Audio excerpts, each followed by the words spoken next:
کیا آپ نے کبھی سوچا ہے کہ جب دنیا سو جاتی ہے تو وہ ادھورے خواب کہاں جاتے ہیں جو ہم آنکھ کھلنے کی وجہ سے پورے نہیں کر پاتے؟ آسمان کے کسی گمنام کونے میں ایک ایسی بستی ہے جہاں صرف وہ لوگ جا سکتے ہیں جن کے پاس سنہری سیاہی والا دل ہو۔ لیکن یاد رہے، اس بستی کا راستہ جتنا خوبصورت ہے اس کی قیمت اتنی ہی ہولناک ہے۔ بہت پرانی بات ہے، ہمالیہ کی برفانی چوٹیوں کے پیچھے ایک چھوٹی سی وادی تھی جسے وادی نور کہا جاتا تھا۔ اس وادی میں ضیا نامی ایک لڑکی رہتی تھی جس کی آنکھیں جھیل کی طرح گہری اور بال رات کی سیاہی جیسے لمبے تھے۔ ضیا کوئی عام لڑکی نہیں تھی، وہ ایک ایسی مصورہ تھی جو رنگوں سے نہیں بلکہ اپنی سوچ سے تصویریں بناتی تھی۔ ایک سرد شام جب ضیا جھیل کے کنارے بیٹھی پرندوں کی چہچہاہٹ کو کاغذ پر اتارنے کی کوشش کر رہی تھی، اسے پانی کے عین درمیان ایک چمکتی ہوئی چیز نظر آئی۔ وہ ایک قلم تھا، لیکن ایسا قلم جس کی چمک ستاروں کو شرمندہ کر دے۔ جیسے ہی ضیا نے اس قلم کو چھوا، فضا میں ایک مدھر موسیقی گونجنے لگی اور جھیل کا پانی دو حصوں میں تقسیم ہو گیا۔ پانی کے راستے سے ایک پری نمودار ہوئی جس کے پر تتلی کے پروں جیسے رنگین تھے۔ اس نے ضیا سے کہا، اے زمینی لڑکی، یہ لازوال قلم ہے، اس سے جو لکھو گی وہ حقیقت بن جائے گا، لیکن ایک شرط ہے، تم جو کچھ بھی تخلیق کرو گی وہ صرف دوسروں کی خوشی کے لیے ہوگا۔ اگر تم نے اپنے لیے کچھ مانگا تو یہ قلم پتھر کا بن جائے گا اور تم ہمیشہ کے لیے خوابوں کی اس بستی میں قید ہو جاؤ گی۔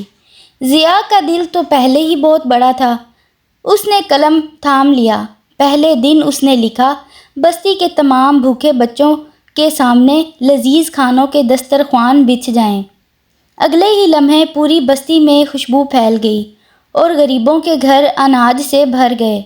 دوسرے دن اس نے لکھا، بیماروں کو ایسی شفا ملے کہ وہ دوبارہ سے مسکرانے لگے۔ دیکھتے ہی دیکھتے بوڑھے جوان ہو گئے اور ہسپتال خالی ہو گئے۔ ضیا کی شہرت دور دور تک پھیل گئی، لوگ اسے فرشتہ صفت لڑکی کہنے لگے۔ لیکن انسانی فطرت بڑی عجیب ہے، جب سب کچھ مل گیا تو بستی والوں میں لالچ آ گیا۔ وہ ضیا کے پاس آئے اور مطالبہ کیا کہ اب ہمیں سونا اور جواہرات بنا کر دو۔ ضیا نے انکار کر دیا، لیکن وہ جانتی تھی کہ دولت انسان کو اندھا کر دیتی ہے۔ ایک رات ایک مکار جادوگر نے ضیا کے گھر میں نقب لگائی اور وہ قلم چرا لیا۔ اسے پری کی شرط کا علم نہیں تھا۔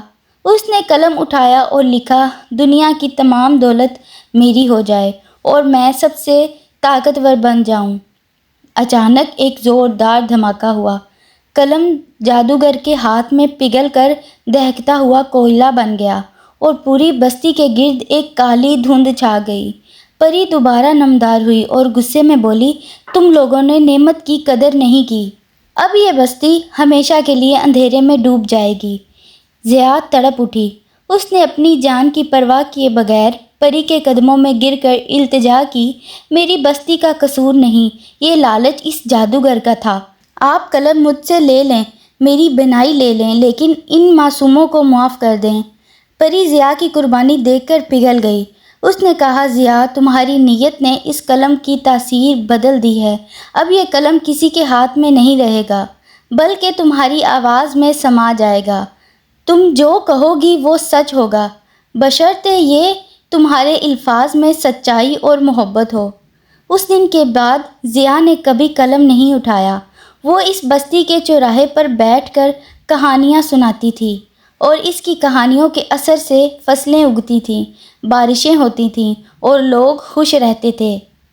یہ کہانی ہمیں یہ سبق دیتی ہے، سچی خوشی دوسروں کی خدمت میں ہے اور لالچ ہمیشہ تباہی کی طرف لے جاتا ہے۔